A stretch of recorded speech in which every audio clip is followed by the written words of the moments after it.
Java मध्ये parameterised constructor इत्याख्ये पाठे भवद्भ्यः स्वागतम् पाठेऽस्मिन् वयम् पैरामीटराइज्ड कन्स्ट्रक्टर विषये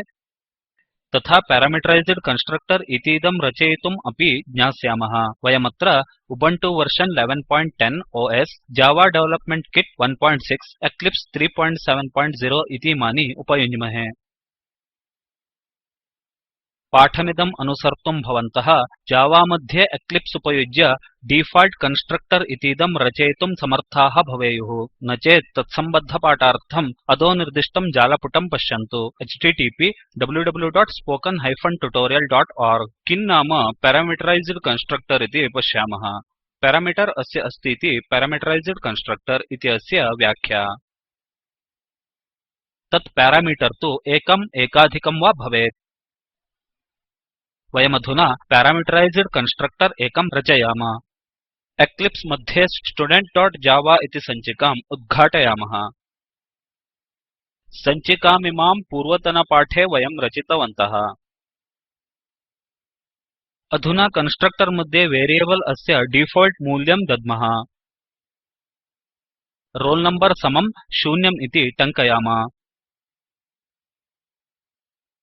तथा नमे समं रामन् स्थाने null इति च टङ्कयाम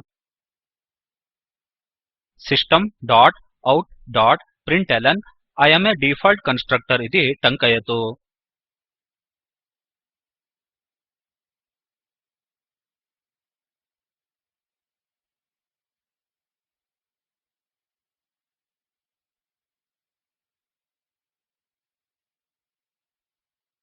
वयं पैरामीटर रहितं कन्स्ट्रक्टर एकं रचितवन्तः जावा मध्ये तादृशं कन्स्ट्रक्टर तु डिफॉल्ट् कन्स्ट्रक्टर इति कथ्यते अधुना वयम् अन्यदेकं कन्स्ट्रक्टर रचयाम स्टुडेन्ट् इति टङ्कयतु ब्रैकेट मध्ये int the roll number comma string the name इति टङ्कयन्तु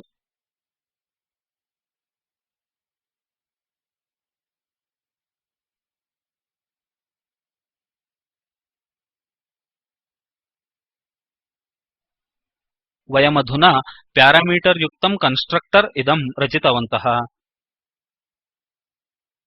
कन्स्ट्रक्टर अस्मै स्टुडेन्ट् इति क्लास नाम एव दातव्यम्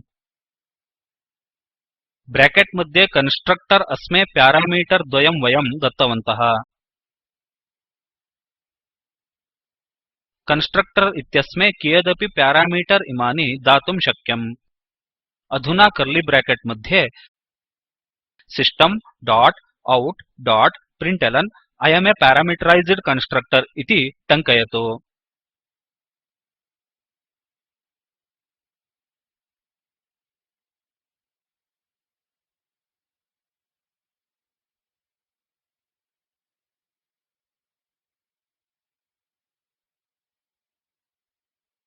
तदनन्तरं roll number समं the roll number सेमिकोलन्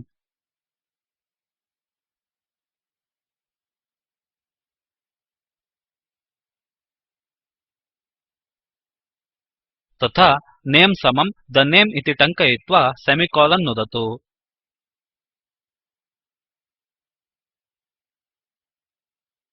पैरामीटर् युक्तं कन्स्ट्रक्टर इदं वयं रचितवन्तः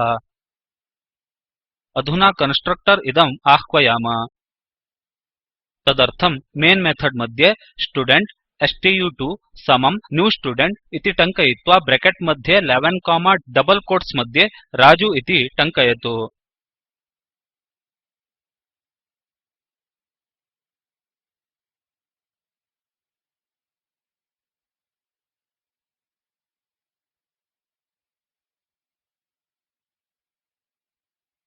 अधुना स्टुडेन्ट्डेटेल मेथड् इदम् आह्वयाम तदर्थं stu2 डोट् स्टुडेन्ट्डेटेल पेरन्थिसिस् इति टङ्कयतु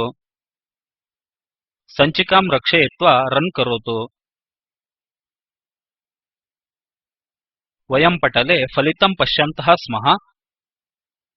आदौ डिफॉल्ट् कन्स्ट्रक्टर काल् भवति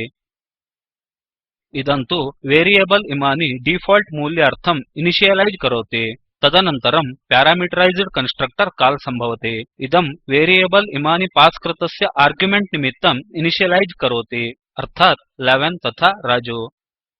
अधुना प्यारामीटराइज्ड कन्स्ट्रक्टर कथं कार्यं करोतीति पश्यामः वयं प्यारामीटराइज्ड कन्स्ट्रक्टर अस्य आह्वानसमये मूल्यद्वयं पास् कुर्मः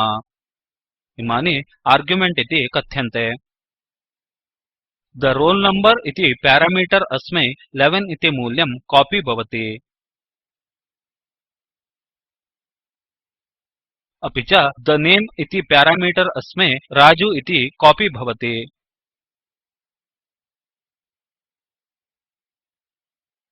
the roll number अस्य मूल्यं roll number अस्मै असैन् सम्भवति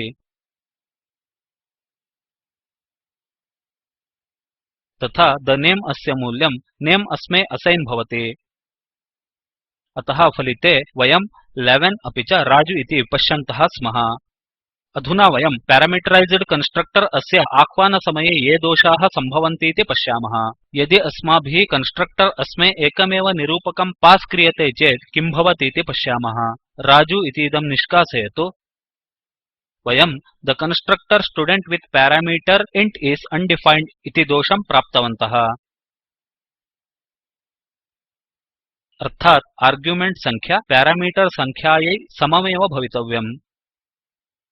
अत्र वयं पुनः रजु इति टङ्कयित्वा दोषं परिहर्तुं शक्नुमः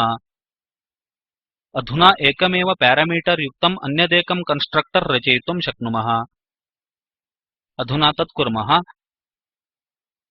स्टुडेन्ट् ब्रेकेट् मध्ये इन्ट् r no इति टङ्कयतु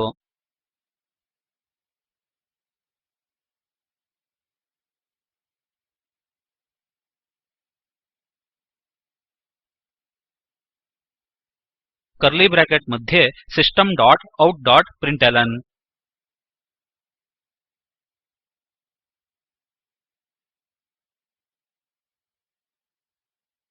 I am a constructor with a single parameter इति टङ्कयतु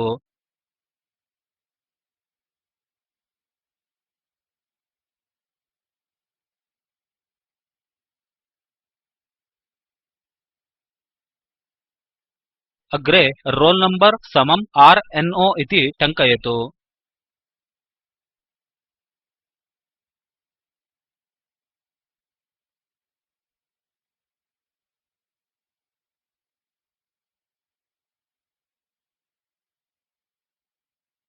सञ्चिकां रक्षयतु वयं कन्स्ट्रक्टर अस्य डिफाइन करणानन्तरं दोषं परिहृतम् इति पश्यन्तः स्मः अधुना रन् करोतु पटले वयं roll number अस्य मूल्यं 11 अस्मै असैन् अभूदिति ज्ञातवन्तः कन्स्ट्रक्टर एकमेव निरूपकं प्रतिगृह्णाति अतः नमे अस्य मूल्यं null भविष्यति वयमधुना प्यारामीटर् द्वयात्मकं कन्स्ट्रक्टर् इदम् आह्वयाम स्टुडेन्ट् stu3 समं न्यू स्टुडेन्ट्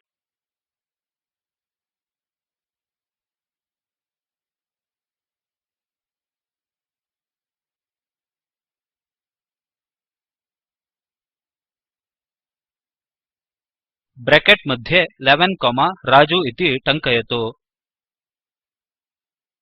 तदनन्तरं stu3 डोट् स्टुडेन्ट्डेटेल इति टङ्कयतु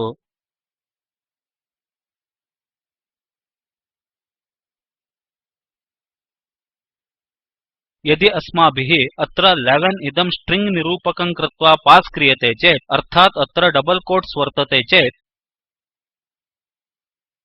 वयं the constructor student string is undefined इति दोषं प्राप्नुमः अतः आर्ग्युमेण्ट् तथा प्यारामीटर् अनयोः डेटा टाइप एकमेव भवेत् अतः डबल कोट्स् इमे निष्कासयित्वा सञ्चिकां रक्षयतु अधुना दोषः परिहृतः अतः इदानीं रन् करोतु फलिते कन्स्ट्रक्टर् त्रयं पश्यन्तः स्मः तत्राद्यं डिफॉल्ट् कन्स्ट्रक्टर् द्वितीयं तु प्यारामीटर् युक्तं कन्स्ट्रक्टर् तथा तृतीयं तु प्यारामीटर् द्वयात्मकं कन्स्ट्रक्टर्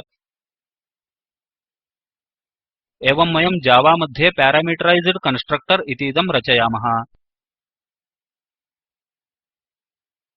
कन्स्ट्रक्टर इतीदं किमर्थम् उपयुञ्ज्महे इति पश्यामः प्रतिवारम् इन्स्टेन्स् रचनासन्दर्भे क्लास् मध्ये वेरियेबल् अस्य इनिशियलैज् करणीयम् सर्वाणि वेरियेबल् इमानि प्रतिवारम् इनिशियलैज् करणं दुस्साध्यम् अतः जावा मध्ये ऑब्जेक्ट् यानि सन्ति तानि तेषां रचनासमये एव इनिशियलैज् भवितुम् अर्हन्ति इदं क्रिया कन्स्ट्रक्टर् द्वारा सम्भवति पाठेऽस्मिन् वयम् प्यारामीटराइज्ड कन्स्ट्रक्टर अस्य रचनाविधानम् प्यारामीटराइज्ड कन्स्ट्रक्टर अस्य कार्यविधानम् अपि च कन्स्ट्रक्टर् अस्य उपयोगः कथं भवतीति ज्ञातवन्तः स्वावलोकनार्थम् एम्प्लॉयी इति नाम्ना क्लास् एकं रचयतु